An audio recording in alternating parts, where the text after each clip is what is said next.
Come along, friends. Let's see if the Tillamook dairy maid Nancy Parker will invite us into the Tillamook kitchen. Oh, now come, Benny Walker. The door's open, and you know you're always welcome. Yes, sir, folks. I've heard Nancy say it before, but I'm always glad to hear it again and to repeat it. Welcome to the Tillamook kitchen where Nancy does the cooking, I do the eating, and the makers of rich and racy Tillamook cheese bring our program your way.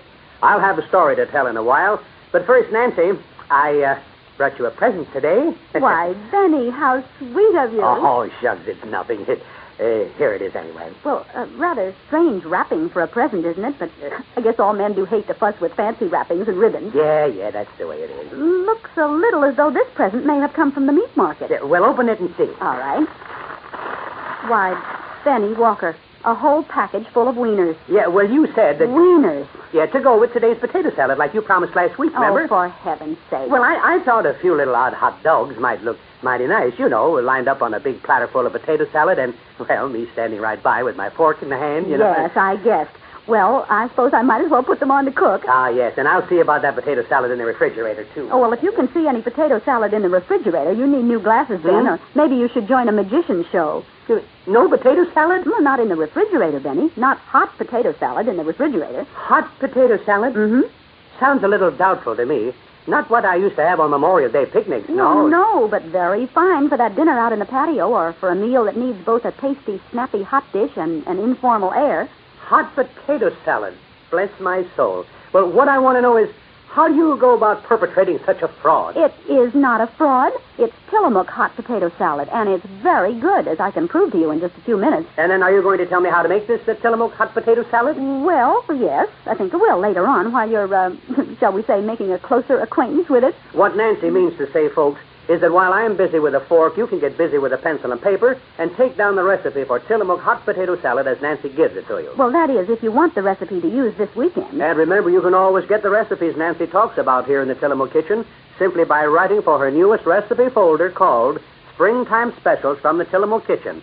In it, you'll find the recipe for today's Tillamook hot potato salad, other recipes for wonderful main dishes, for dishes that can star at party time meals, for hot breads and desserts, and just about every sort of dish you could hope for. Every recipe in Nancy's recipe folder has been developed and tested right here in the Tillamook kitchen, and every one is practical and easy to make as well as delicious.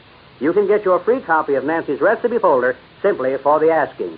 All you do is write your name and address, adding the words recipe folder on the back of a penny postcard, and mail the card to the Tillamook Dairy Maid, Tillamook, Oregon. That's right, and I'll send the folder along to you promptly because I'm sure there are many fine recipes in it that you'll want to try now and continue to use as long as anyone at your house eats. As they say, variety is the spice of life, and you'll find plenty of suggestions for variety, and all of them budget-wise, too, in Nancy's recipe folder. Now, take this Tillamook hot potato salad, for instance. Yes? Take this hot potato salad. You could... well, you tell it, Nancy. And you made such a brave start, too. Well, how can I talk about it? I've never even seen it, much less tasted it. Well, I'll tell you one thing about this salad, Benny. It's very different from the usual Memorial Day picnic potato salad, good as that may be. Yeah, you know, Nancy, all Memorial Days don't have to be picnics or cold potato salad. Some of the nicer holidays are the different ones. I remember one that was... Yes, it was. No picnics? No speeches? No picnics. And our story starts in the park of a small town in a farming community just as a senator has finished the main speech of the day. The crowd is milling around a bit while old friends greet old friends and small groups of people stroll off down the street. Bob, can it be? Is it really you? Oh, it's wonderful to see you again. What brought you down? Here for the celebration? You didn't come home to stay, did you? I mean, it's a nice little town, Bob. We all miss you so... Same little Lucy. 40 questions all at once. Yes, it's a nice town, and no, I didn't come to stay. And what were all the rest? And the same old Bob. You always did say I talk too fast, and sometimes you even said I talk too much, but then, oh, I'll forgive you. I'm so glad to see you. But if you're just here for the day, why are you standing so out of the way? You should be right up there in front of the crowd so everybody can see you. The local boy who made good. The local boy who made good? Who's that? Oh, Bob, you're kidding. Well, you, of course. And they all want to see you, Bob. They all want to shake your hand and tell each other they knew you when. And now here you are, and just look at you. Like a fish in a bowl. But, Bob, you're famous. What, people all over read your stories, and they're good. Yeah, thug makes getaway with jewels. Robber steal bankroll. First plug ugly punches second plug ugly. Maybe even a murder case sometimes. Crime reporter on the big city paper. Yeah, that's what happens to a guy who goes to the big city with dreams. Well, maybe you need a vacation, Bob. Just a week or so, a quiet vacation. Say, there's that old cabin my parents built up by the lake. I never go up there anymore. Why don't you take a fishing pole and stay there a few days by yourself?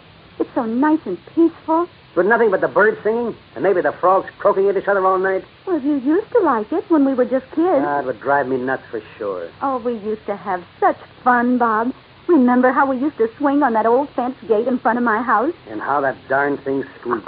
Till the time you got so mad at it, remember? Do I? After the senior prom, wasn't it? And I was bringing you home half an hour after the deadline, and that gate woke up half the neighborhood? Yes, and then the next day you came around with the oil can, and my daddy stood behind the curtains and watched you and laughed.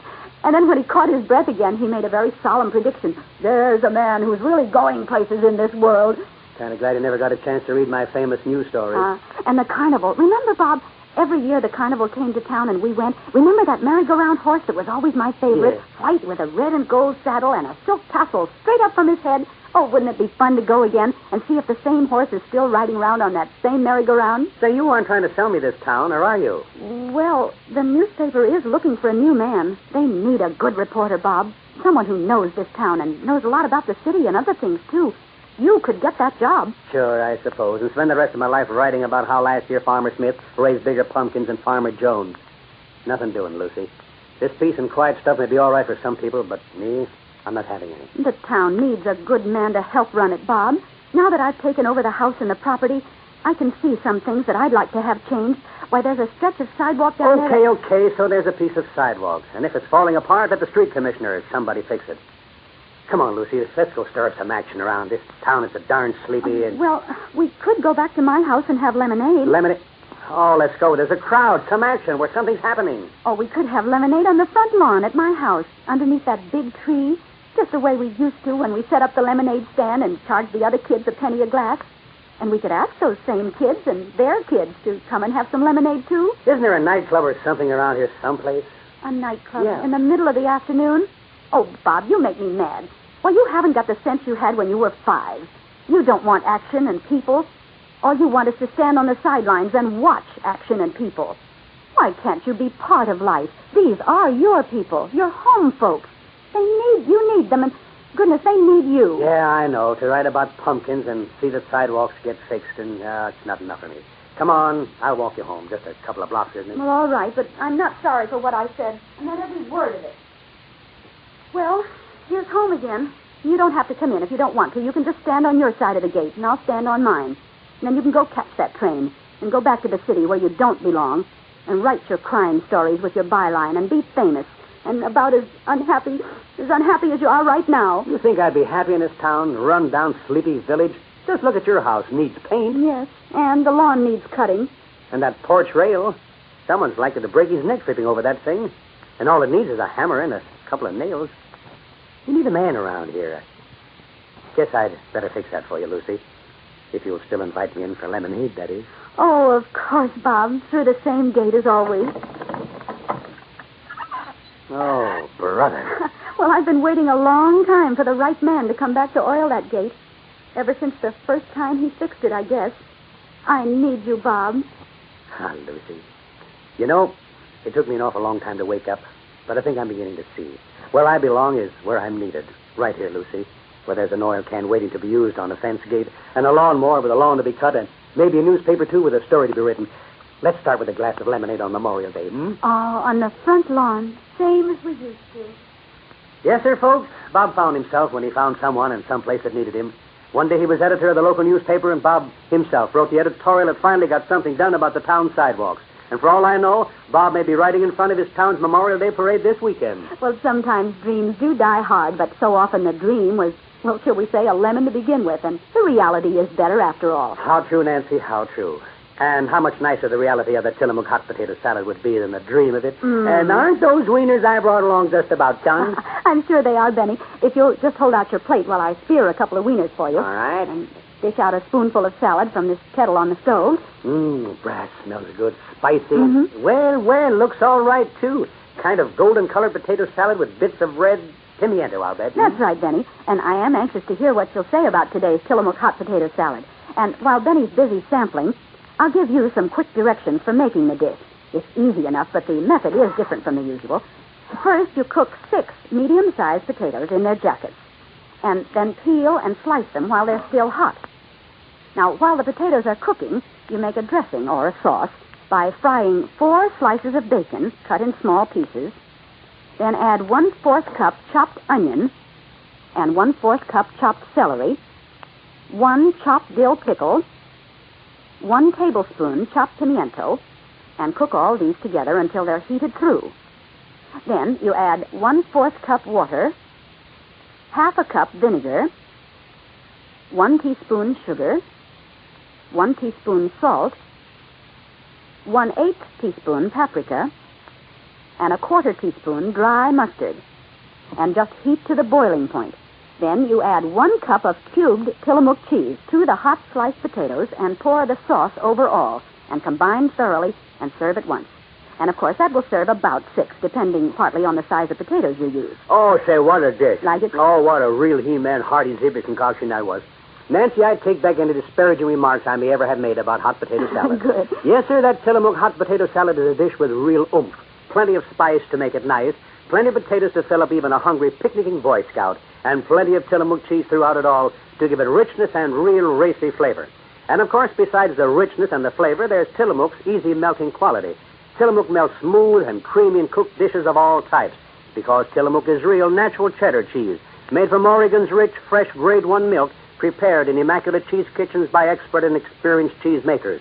Made to standards so high that Tillamook is a consistent top prize winner at state fairs and dairy shows all through the West. You can tell the difference quality makes when you taste real Tillamook cheese, and the way to be sure you always get that superior cheese is just to look for Tillamook on the rind. It's spelled Tillamook. And I'd like to add just one thing, Benny. Tillamook cheese is such a rich protein food that actually it makes this potato salad a nutritionally satisfactory dish without any extra meat. That has something to do with the fact that it takes nearly 5 quarts of milk to make 1 pound of Tillamook, I suppose. That's it, Benny. Flavor-wise, nutrition-wise, and budget-wise, too. You can't go wrong on today's Tillamook hot potato salad. And if you missed the recipe when Nancy read it this morning, or if you'd like more recipes equally as good, you just get out a penny postcard and send it off to Nancy, and she'll send you back her newest recipe folder. You want those instructions once more, did I hear? All right. Write your name and address, along with the words recipe folder, on the back of a penny postcard, and mail the card to the Tillamook Dairy Maid, Tillamook, Oregon. And now, Nancy, tell me, what's going to be cooking in the Tillamook kitchen next week? Well, how would you like some Tillamook waffles, Benny? How would I like some Tillamook waffles? Foolish question? I'd love them. All right, then, I'll have the waffle iron all ready next Saturday, same time. Thank you. And so this is your old friend Benny Walker, suggesting that a little smile, while it may not repair a broken dream, will sure enough help you find a new dream. So until the doorbell rings at the Tillamook kitchen next week, remember, won't you, to keep that old smile smiling.